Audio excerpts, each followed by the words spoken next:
Bom, pessoal, então meu nome é Diego Secato e essa aula é a minha contribuição que eu vou dar para falar um pouco sobre espectrofotometria, né, métodos espectrofotométricos, falar de alguns conceitos básicos em instrumentação e falar brevemente da espectrofotometria UV-Vis, né, no ultravioleta e no visível, ok? O material que eu utilizei para preparar essa aula é esse livro que eu gosto bastante, que é o Fundamentos de Química Analítica, do Skug, né? Embora tenha diversos materiais que você encontra na internet, é possível encontrar muito material sobre o assunto, e também outros livros, como o Vogel, é um livro que também trata sobre isso. Harris é um outro livro muito bom. Harris, se eu não me engano, o nome do livro é Análises Químicas Quantitativas.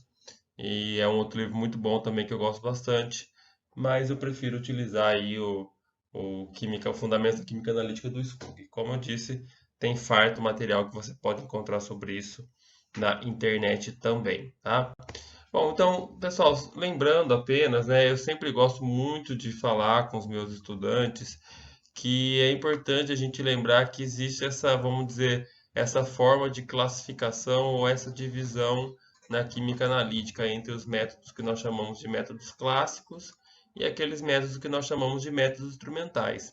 Então, isso que a gente está vendo agora, né, a espectrofotometria, os métodos espectroscópicos, está classificado aqui dentro dos métodos instrumentais, né? Ou seja, aqueles que vão utilizar equipamentos, que vão utilizar instrumentos para a realização das análises. Mas é claro que a gente não pode se esquecer também da importância dos métodos clássicos, né? Que daí nos métodos clássicos eu tenho as análises que podem ser feitas à base de medições de volume ou medições de massa. Aí nós temos a análise volumétrica, quando é o volume, e análise gravimétrica, quando é medição de massa. Isso para análises que são quantitativas, mas nós temos também para análises qualitativas dentro dos métodos clássicos, nós temos medição ou detecção de ponto de ebulição, ponto de fusão, cor, odor e solubilidade, né? Isso quando a gente está falando de métodos clássicos.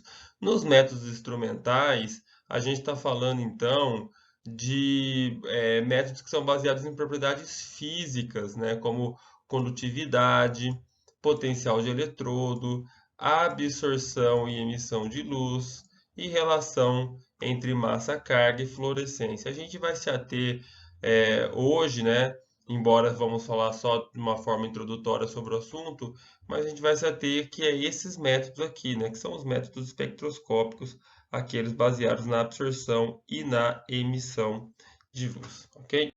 Então a gente pode falar que a interação da radiação com a matéria são objetos de estudo da espectroscopia. Então a espectroscopia é quem vai estudar essa interação da radiação, né, de luz, de ondas com a matéria, como que há essa interação entre corpos, entre moléculas, entre átomos e essa radiação que a gente vai definir daqui a pouco um pouco melhor o que que é. E esses métodos espectroscópicos de análise são baseados na medida da quantidade de radiação que é produzida ou a quantidade de radiação que é absorvida por moléculas ou espécies atômicas. Então, os métodos espectroscópicos estão baseados nisso, nessa medição de radiação que é produzida ou que é absorvida. Não existe apenas um método espectroscópico, por isso que eu estou falando, os métodos espectroscópicos. Existem vários, a gente pode citar alguns aqui. Então, por exemplo, né, esse método é o método de absorção atômica, né? Então, aqui eu coloquei a foto de um equipamento, né, um espectrofotômetro de absorção atômica. Qual que é a propriedade físico-química que ele mede? É a absorção da radiação. É o quanto um átomo, uma espécie atômica, consegue absorver radiação, né? E a gente vai definir um pouco melhor exatamente o que seria essa radiação. Ele é utilizado muitas vezes para análise de metais, tá?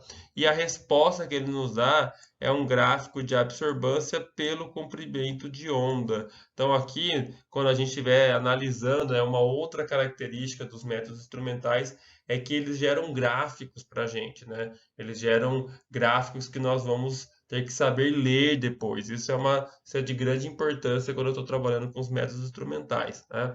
Então, aqui é só um exemplo, né? O espectro de absorção do vapor de sódio. Então, nós temos aqui a absorbância, que a gente vai entender um pouco melhor o que é também, e o comprimento de onda. Então, a gente pode ver que o sódio tem duas linhas aqui, uma um pouco antes de 300 nanômetros e outra próxima de 350, talvez, um pouco antes nanômetros. Mas a gente vai, ao longo da aula, ao longo desse curso, entender melhor o que é esse comprimento de onda, o que é essa absorbância. Mas aqui é apenas para dizer que esse é o tipo de resposta que nós temos quando a gente trabalha com absorção atômica ou espectrofotometria de absorção atômica. A gente pode trabalhar também com espectrofotometria de emissão atômica, tá? Então, ao passo que na absorção atômica a gente trabalhava com a absorção da radiação, espécies atômicas que absorviam a radiação, aqui a propriedade é emissão da radiação. Então, a gente vai trabalhar com espécies que emitem radiação ou emitem luz, né? Para falar de uma maneira um pouco mais genérica de radiação, a gente pode falar de luz aqui, embora não seja o termo tão exatamente correto, mas a gente pode falar de forma genérica. Também utilizado para análise de metais, tá? Muito utilizado para análise de metais, e a gente tem como resposta um gráfico agora que não mais é um gráfico de absorção de radiação, mas sim um gráfico que é de emissão de radiação, tá? Emissão de radiação pelo comprimento de onda. Então aqui eu coloquei um exemplo, aqui está o equipamento, né? E aqui eu coloquei um exemplo, né, da emissão da radiação, a intensidade relativa de emissão de radiação por comprimento de onda, ok? E a gente, de novo, o desafio é sabermos ler esses gráficos, interpretar esses resultados, uma vez que os equipamentos mudam muito de marca, de uma marca para outra. Claro que operar o equipamento é sempre importante, mas para isso existe manual, né? Você sempre passa por um treinamento, geralmente, quando você vai trabalhar num lugar que tem um determinado equipamento. Então, você tem que saber as características principais, a técnica e principalmente fazer a leitura dos resultados gerados, extrair o melhor da técnica, né? E aqui nós temos um pouco nós temos agora o espectrofotômetro de absorção do infravermelho, né? Então, depois, quando formos estudar a espectrofotometria de absorção do infravermelho, vamos entender um pouco melhor, mas ele vamos dizer assim, é uma parte da espectrofotometria de absorção atômica, vamos dizer assim, né? Então, ele também está baseado na absorção da radiação, né? Então, não, na verdade, ele não é da absorção atômica, mas absorção de compostos orgânicos, inorgânicos, biológicos, né? Então, não estou mais aqui trabalhando com átomos, estou trabalhando com outras espécies, né? E aqui um gráfico de absorção ou transmissão, é a resposta que eu vou ter, absorção ou transmissão. Pode ter as duas coisas, o quanto que uma molécula absorve de radiação ou quanto que ela transmite, não emite, diferente de emitir, mas quando ela transmite dessa radiação pelo comprimento de onda. Então aqui eu tenho essa resposta desse gráfico, né? Ó, eu tenho aqui tá bem pequenininho, mas eu tenho transmitância e aqui eu tenho comprimento de onda, ok? E aqui o que a gente vai trabalhar já um pouco nessa aula de hoje, nós temos um espectrofotômetro UV-Vis, tá? Então esse espectrofotômetro UV-Vis significa ultravioleta e visível. Então é um espectrofotômetro que absorve, né, que trabalha com os comprimentos de ondas no ultravioleta e no visível, tá? A propriedade físico-química que a gente vai trabalhar aqui é a absorção de radiação. Qual radiação? Aquela radiação do ultravioleta e do visível, que talvez daqui a pouco fique mais claro para nós entendermos do que se trata, tá? E aí a utilização, a aplicação dessa técnica é na análise de compostos orgânicos, inorgânicos e biológicos também. E o gráfico agora é a absorção da radiação pelo comprimento de onda. Que eu vejo aqui a absorção da radiação de moléculas, de compostos orgânicos ou inorgânicos e comprimento de onda no eixo X. Ok? Essa é a resposta. Esse gráfico eu vou ter que saber ler tá? Que eu vou ter que saber interpretar. Bom, então alguns conceitos básicos, a gente já trabalhou com eles, né? Então, espectrometria é um termo analítico para quantificação de substâncias através de medidas baseadas na luz e outras formas de radiação eletromagnética, né? Então, espectrometria ou espectroscopia são dois termos bastante utilizados. Métodos espectroscópicos, qualquer técnica empregada para o levantamento de dados físico-químicos através de energia radiante, ou seja, energia que incide sobre uma amostra, tá?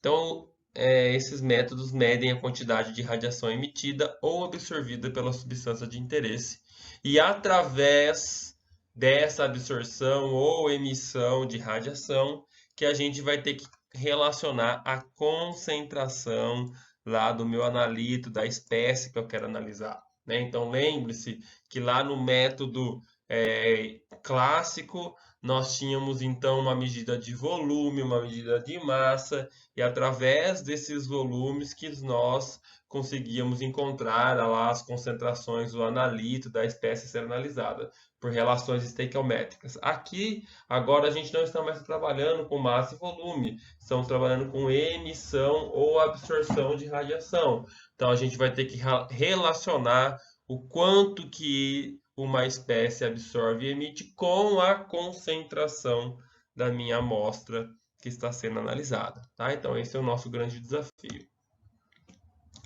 Bom, mas aí a gente falou bastante, né, de radiação, mas como que a gente pode definir, então, radiação? Bom, basicamente eu vou falar de maneira bem genérica, eu já falei lá atrás, mas a gente pode trabalhar, então, com essa radiação pensando como uma luz, tá? Como ondas que se propagam no espaço na forma de luz, né? Não necessariamente luz visível, né? Então, a radiação são ondas que se propagam no espaço. E a gente, quando trabalha com, com essas técnicas espectroscópicas, a gente incide sobre as moléculas que a gente quer analisar essa radiação eletromagnética, tá? Que eu coloquei aqui entre parênteses luz. Então, a gente cutuca, né, essas moléculas com radiação eletromagnética. E, basicamente, a gente tem então uma amostra sendo analisada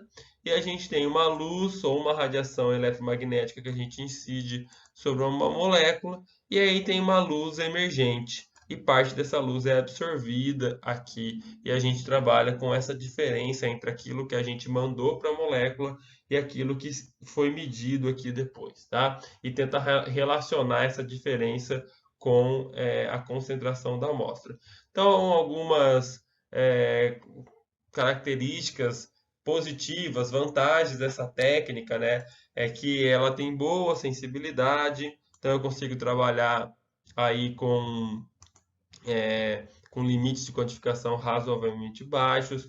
Ela tem um baixo custo de análise, então aí também vai depender um pouco da técnica que eu estou trabalhando, se é espectrofotometria ou VVIS, é uma técnica já de custo bem barato, se é absorção atômica já não é tão barato assim, mas de maneira geral a análise é barata, não é de difícil operação, é fácil operar esses equipamentos, e esses equipamentos muitas vezes são robustos, ou seja, não são equipamentos que são sensíveis, que quebram muito facilmente.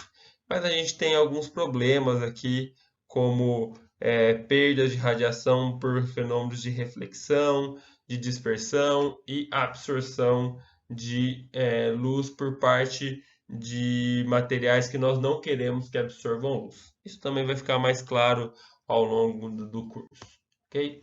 Então, o que é essa radiação eletromagnética, né, pessoal? Então, a luz, né, ela se propaga, essa radiação eletromagnética, ela se propaga na forma de ondas, então nós estamos aqui, né? Então, essa onda, ela tem um campo que a gente chama de campo elétrico e a gente tem, então, um campo magnético, né? Então, essa luz se propaga em dois eixos aqui, né? Ó, a gente tem essa luz que se propaga em dois eixos diferentes. O que interessa para a gente aqui é o eixo, o campo magnético da luz. Então vamos focar nisso, né? Então, o que é importante, como essas técnicas são baseadas na quantidade de luz ou na quantidade de radiação eletromagnética que essas moléculas absorvem, moléculas, átomos, íons absorvem, então precisa entender um pouco mais essa radiação eletromagnética dessa luz.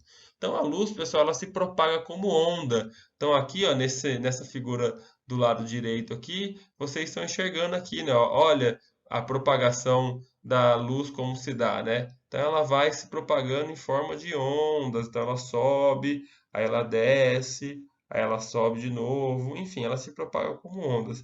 E o que é importante para a gente saber, né?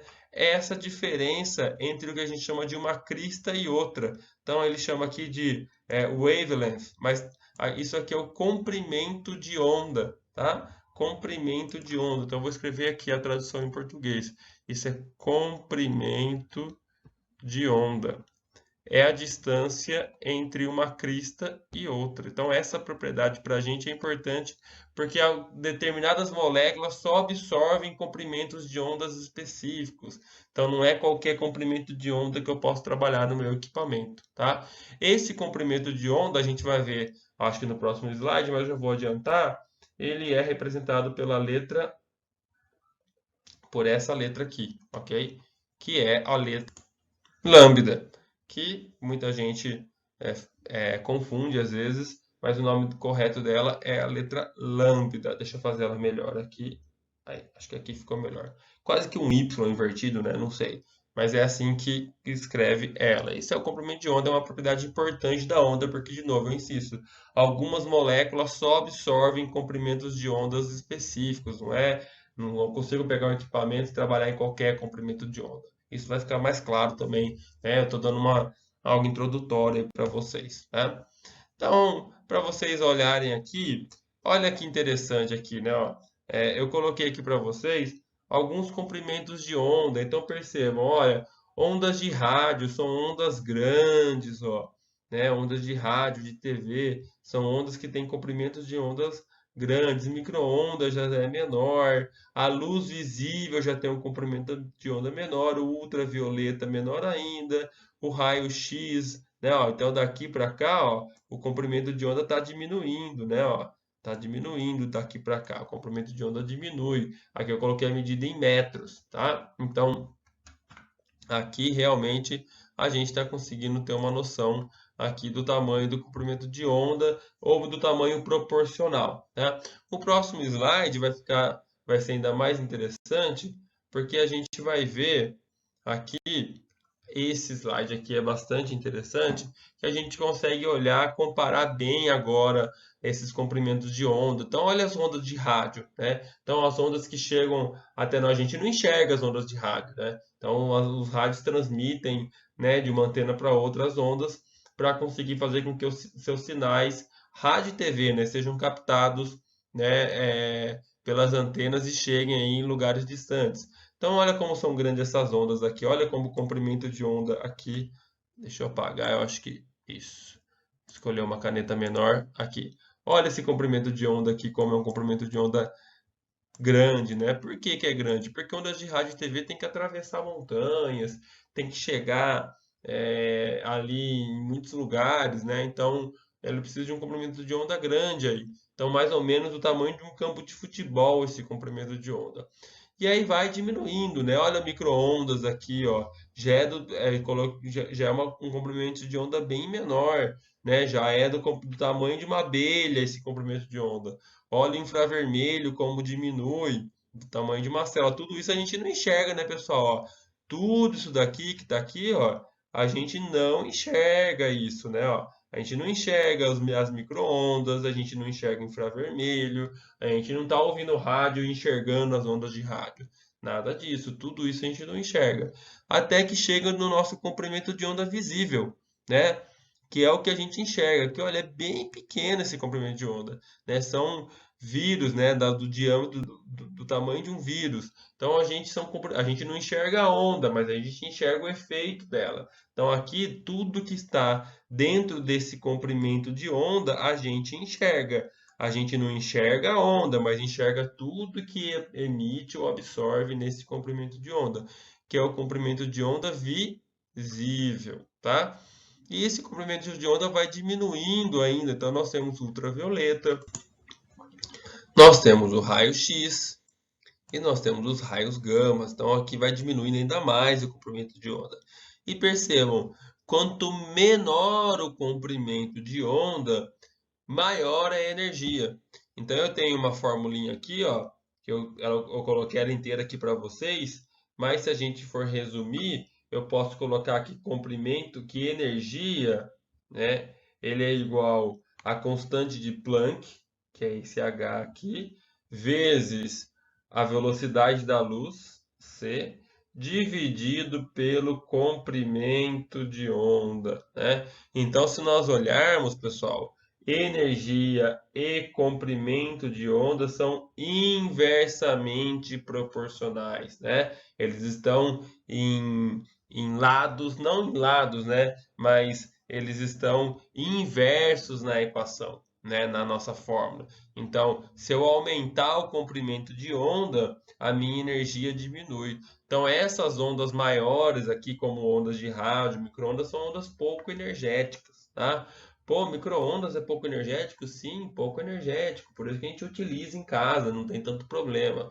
Agora, essas ondas aqui, ó, raio-x, ultravioleta, raios gama, são ondas extremamente energéticas. E, além de tudo, são muito pequenas, né? Facilmente penetráveis no nosso corpo. Por isso que são ondas que causam problemas, causam câncer, causam alteração na célula. Por isso que quem trabalha com raio-x o dia inteiro tem que trabalhar com uma roupa protetora, tem um horário limite que essa pessoa pode trabalhar. Os raios ultravioletas, por isso que quem toma muito sol, fica muito tempo no sol, pode ter câncer de pele, porque a radiação solar tem raios ultravioleta, né? Então, todas essas ondas aqui são, além de serem mais energéticas, são também menores, mais facilmente penetráveis, podendo causar câncer em nós. Então, a gente hoje, a princípio, né, nessa aula, a gente vai trabalhar dentro desse comprimento de onda aqui, que é o comprimento de onda de luz visível, tá? E próximo do ultravioleta. Então, a gente vai ver um pouquinho sobre a técnica de UV-Vis, ultravioleta e visível, tá? Então, aqui eu só coloquei, né, baixa energia e alta energia, ok? Bom, então a absorção molecular no ultravioleta e no visível, né, pessoal? Então, para vocês verem aqui, ó, a luz visível, ela vai aqui de aproximadamente 700, vamos escolher uma cor de caneta aqui que vai dar para enxergar, talvez o branco, ó, 750 nanômetros, né? Então ela vai de 750 nanômetros a 400 nanômetros aproximadamente. Esse é o que a gente enxerga. Então, tudo que está, a energia que está crescendo, né, ó, da esquerda para a direita, a energia está crescendo, porque o comprimento de onda está diminuindo, então a energia está crescendo. E aí, esse é o comprimento de onda que a gente enxerga. Antes disso, menos energético é o infravermelho, né? Um comprimento de onda maior aqui, a gente não enxerga. E depois o ultravioleta, que é um comprimento de onda menor, menos energético, a gente também não enxerga. A gente enxerga dentro desse comprimento de onda aqui, tá?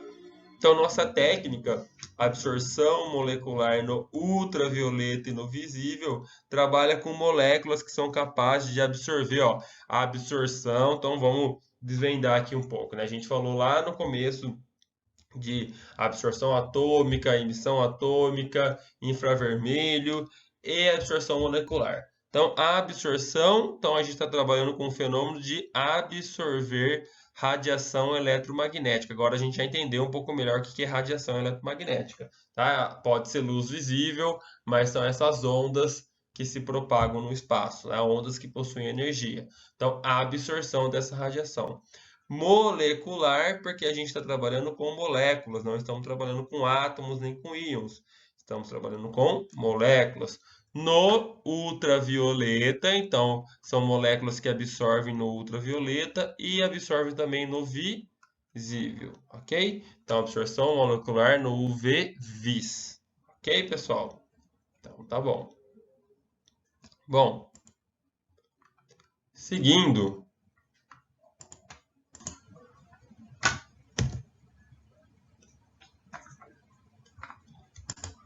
aqui nós temos então um espectro que muitas vezes aparece para a gente ler. Então, eu disse lá no começo que nós precisaríamos saber ler aqui os espectros. A gente vai aprender isso ao longo do curso, né? Mas essa é uma aula introdutória. Então, aqui eu só estou mostrando, por exemplo, a acetona. Olha aqui a molécula de acetona. Então, o que que a gente está vendo aqui nesse espectro? Então, agora aqui a gente já tem uma noção melhor do que é absorção. Então, nós temos aqui a absorção no eixo Y e comprimento de onda no eixo X.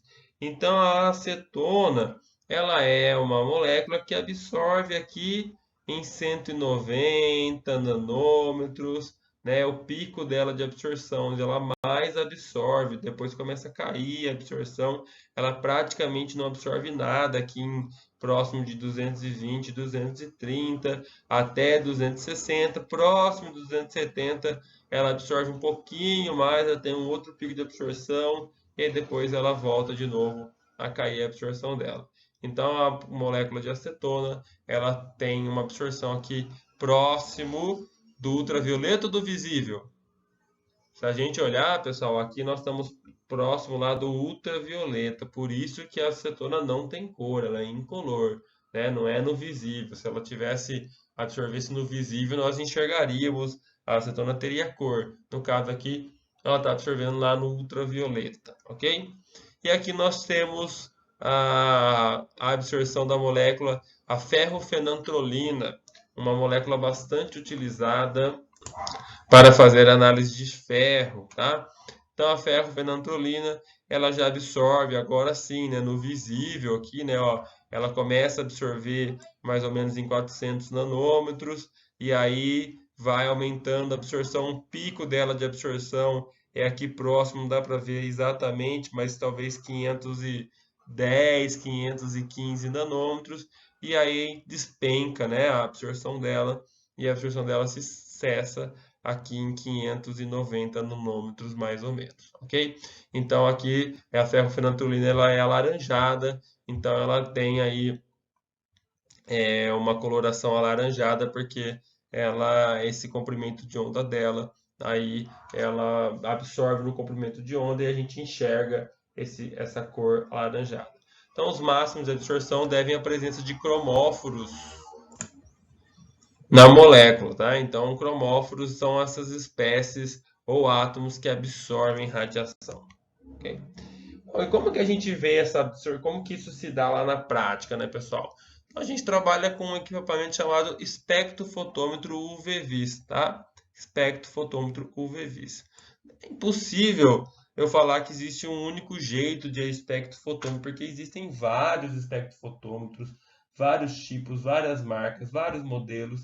Então, cada vez que vocês forem trabalhar, vai ser um espectrofotômetro de um tipo. Então, não dá para ter certeza aí de como vai ser na prática lá de vocês a utilização desses espectrofotômetros, ok? Então, o que eu falei para vocês, vocês têm que ter uma noção básica e aí, depois, quando forem trabalhar, vocês vão ler manuais, enfim, seja lá o que for que tem nesse espectrofotômetro. Manual de procedimento, né, manual do equipamento mesmo. E o importante é vocês extraírem o melhor da análise desses equipamentos e mais do que isso, saber ler os resultados também. Mas basicamente, pessoal, eu coloquei aqui um espectrofotômetro com feixe único. Então, basicamente, nós temos aqui uma fonte de radiação, tá, eletromagnética.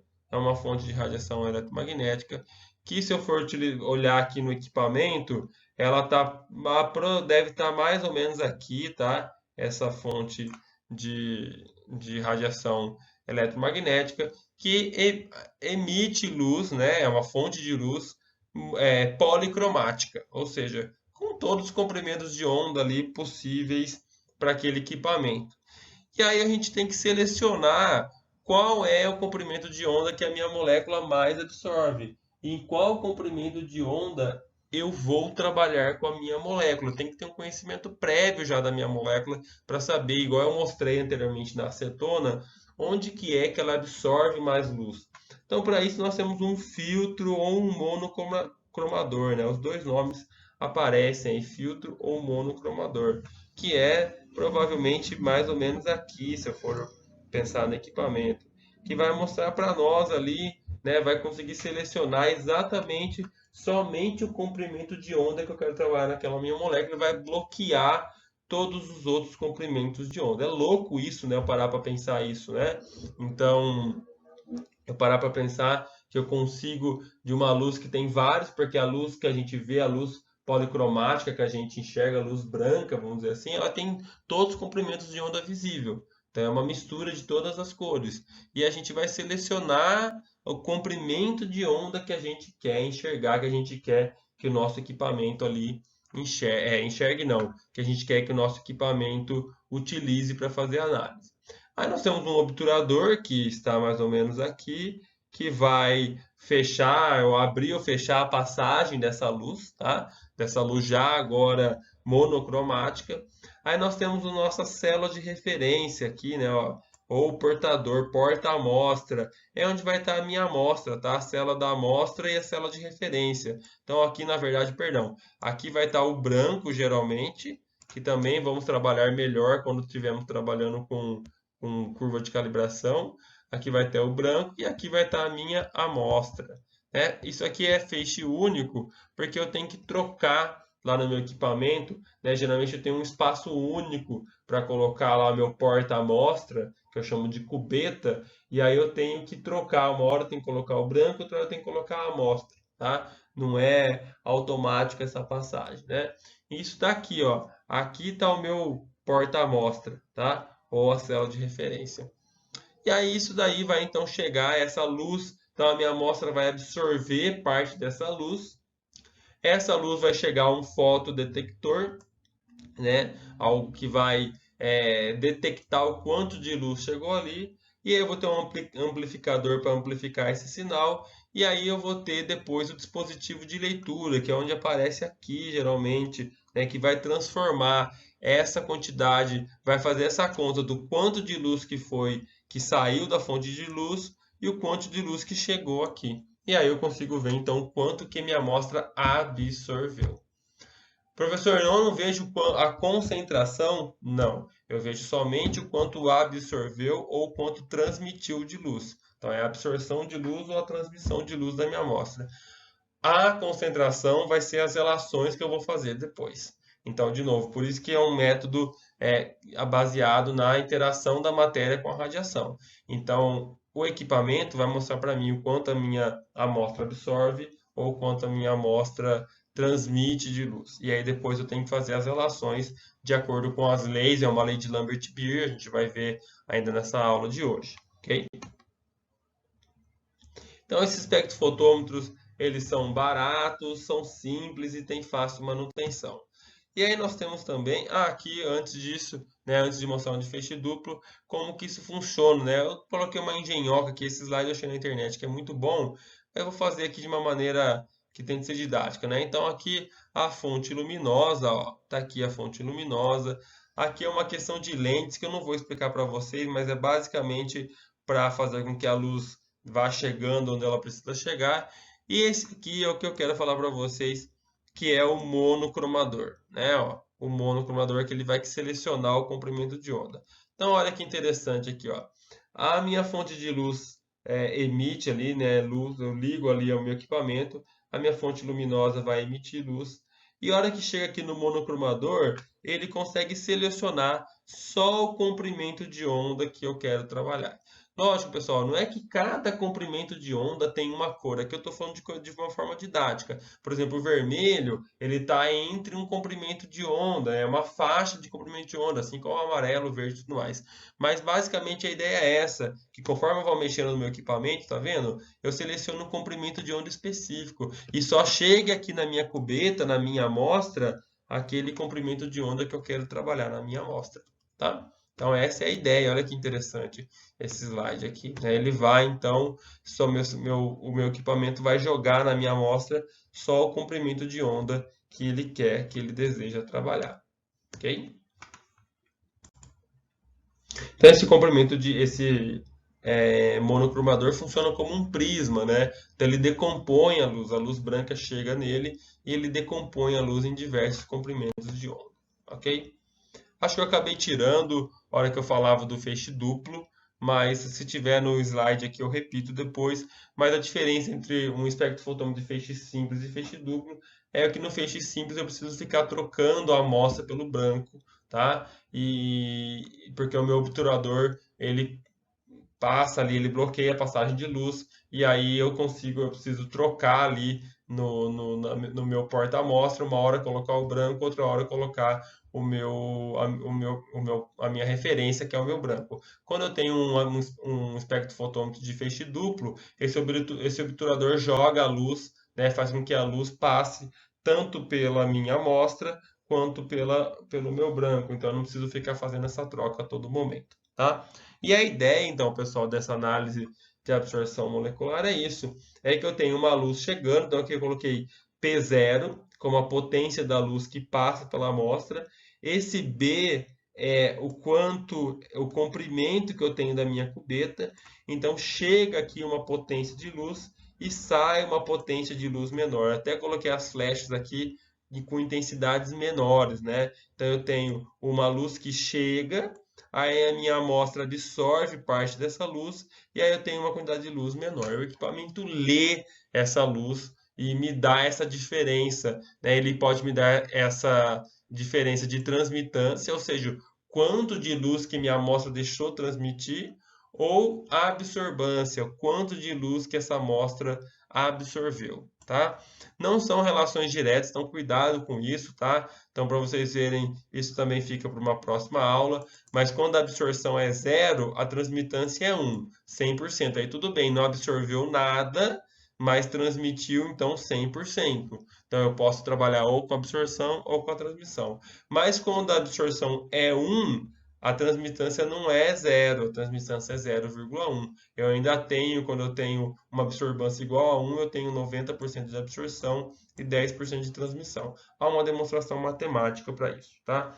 Bom, a gente trabalha geralmente com absorção ou com transmissão? Com absorção, tá? Com absorção porque a lei de Lambert-Beer, ou a lei de Beer, que foi proposta aí por dois pesquisadores, Lambert e Beer, são duas pessoas diferentes, ele preconiza aqui que a absorbância é igual, né, aqui, ó, aqui embaixo, a absorbância, ela é igual, tem uma relação direta com a concentração, tá? Então, a absorbância e concentração tem relação direta. Então, aquilo que a gente vinha falando, o equipamento só trabalha com a absorbância ou transmitância, não com a concentração. A concentração a gente que vai ter que encontrar depois. No entanto, a boa notícia é que existe uma relação direta entre absorvância e concentração.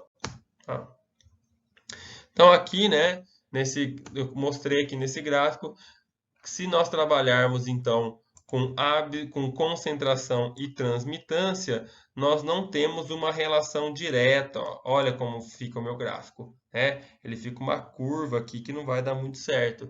Agora, quando eu trabalho com absorbância e concentração, aí sim eu tenho uma relação direta entre eles. Então, eu posso trabalhar com a lei de Lambert-Beer. Né? A absorbância é igual um coeficiente aqui, ó, absorbância igual a um coeficiente de absorvitividade molar, que a gente pode falar um pouco melhor sobre ele depois, vezes o B, que é o caminho óptico que a luz percorre, vezes o C, que é a concentração. O que é importante disso? A relação entre absorbância e concentração. Tá? Ou se a concentração não estiver em mol por litro, que é este caso aqui, ela está em mol por litro.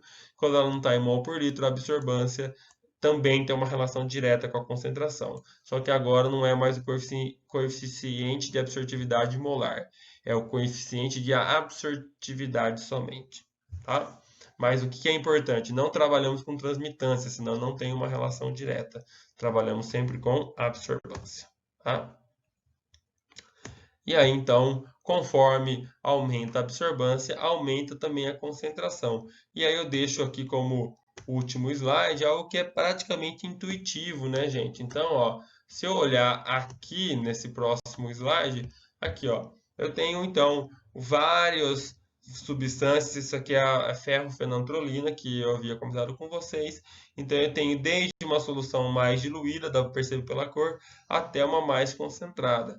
Qual que absorve mais luz? É, logicamente, aqui é a mais concentrada, é aquela que absorve mais luz, né? Então, e aqui absorve menos luz? É essas aqui. Então, é claro que eu tenho uma relação entre aumento da concentração e aumento da absorvância, tá? Quanto maior a concentração, maior a absorvância, e eu consigo fazer relações através da lei de Navier-Stokes, tá?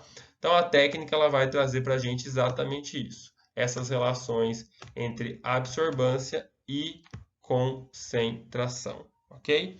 Então, esses são os métodos óticos. A gente viu nessa aula uma abordagem geral sobre a espectroscopia, o que é essa radiação, e demos uma introdução geral sobre a absorção molecular no ultravioleta e no visível. Né? Em próximas aulas, a gente precisa descobrir um pouco melhor como que eu trabalho com essas amostras, como que eu relaciono exatamente a concentração com a absorção. Ok? É isso, pessoal. Espero que essa aula introdutória tenha sido válido para vocês entenderem um pouco sobre o assunto, mesmo que de maneira ainda inicial. Ok? Obrigado, grande abraço, tchau, tchau.